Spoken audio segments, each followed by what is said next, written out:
Hello everyone, welcome to Planet Passion channel. Today we are going to see about spider plants. Let's dive into the details. This plant's common name is spider plant and the botanical name is Chlorophytum comosum. This is mainly found in the wilderness in the South African coastal areas.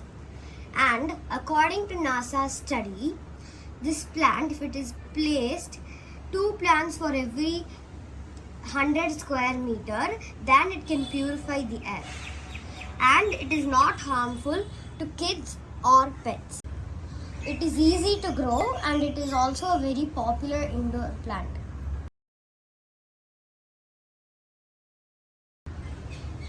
This plant grows in a typical garden soil mix that we use for all nursery plants, which is a good right mixture of red soil, vermicompost, and coco peat.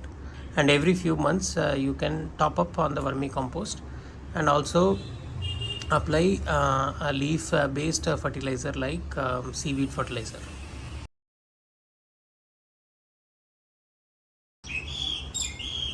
Talking about the sunlight requirements, this plant is very hardy.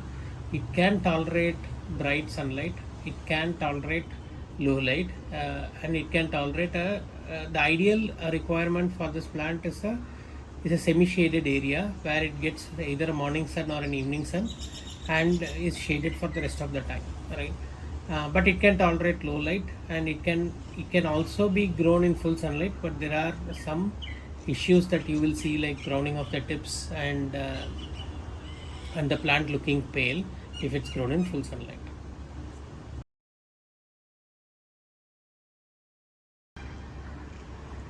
Talking about watering, this plant doesn't need specific watering requirements. Just like how you water other regular plants, you can do when the topsoil is dry. You can water this plant.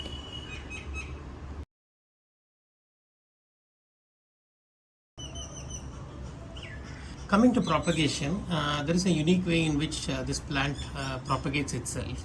Right, as you see, there is a small stem coming out, which is unique. Right, this is the stem in which the flowers will be formed, and the pups will also be formed from the same stem.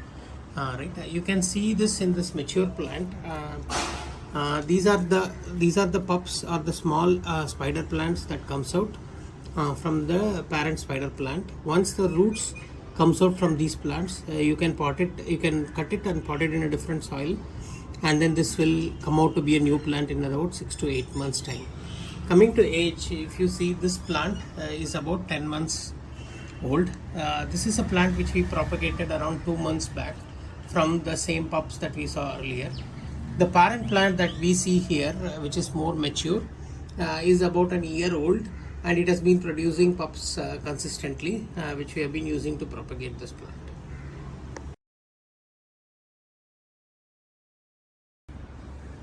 Talking about diseases, the most common problem we face is with the browning of the tips, as you see here.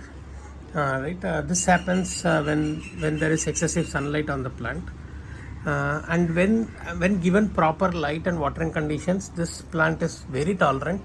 You don't see the kinds of diseases that you see in other plant in this one, and it is very hardy. It works with you well, and this is a popular plant for beginners.